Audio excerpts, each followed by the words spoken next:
One of my favorite things to watch and to play is the game of baseball. When I was a kid, my dad took me and we went to every single Major League Baseball stadium over the span of about 11 years. You know, I love watching the home runs. I like to see a good pitching matchup. Everyone likes to watch when there's lots of great hitting. But there's one lesser known play that happens in baseball. The other day I was watching a game and there was a guy on first and there was less than 2 outs, right? You get the 1, 2, 3 outs and then you have to switch sides. And the pitcher came up to bat. And pitchers, they're really not very good at batting. They're really the worst. So the pitcher comes up and the coach tells him to bunt, right? So he turns around, turns to the side and he puts his bat out like this and he goes to bunt the ball. And eventually he lays down a bunt and it kind of bounces to the left of the mound. He starts running, right? He starts running to first and the man on first starts running to second and the defender comes up and he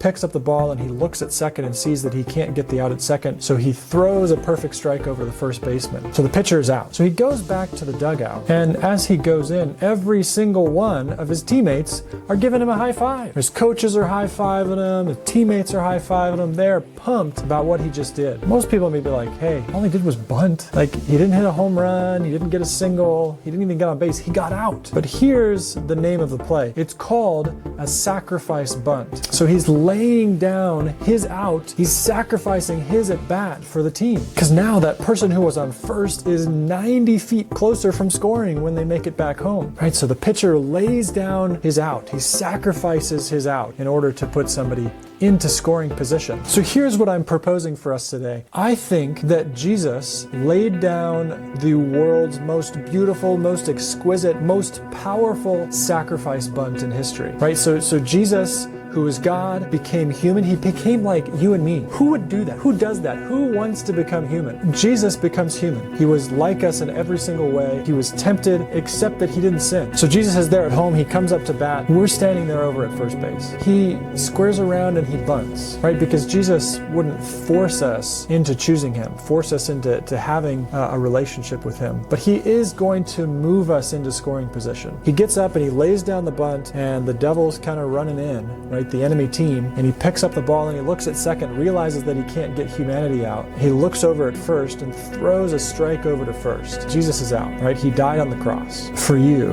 and for me. He laid down his life, paid the ultimate sacrifice so that you and I can have the free gift of salvation, so that you and I can be in scoring position, so that we could choose to make it home. In Isaiah 53 verse 5, it says that he was pierced for our transgressions. Jesus was crushed for my sin. He was destroyed for my iniquity. The punishment that brought me peace was upon him, and by his wounds you and I are healed. We don't deserve it, but Jesus still decided to lay down the sacrifice bunt so that you could have the opportunity to be with him for eternity. I hope that you'll take some time today to study deeper into this story of Jesus, to look into the life, to contemplate for just a few moments what the sacrifice of Jesus means for you, how beautiful, how powerful the grace of God really is, that he chose to become human, that he chose to lay down his life as a sacrifice for us. And I know that someday soon, when Jesus returns, there's going to be a lot of us that are going and we're going to be high-fiving Jesus and saying, Jesus,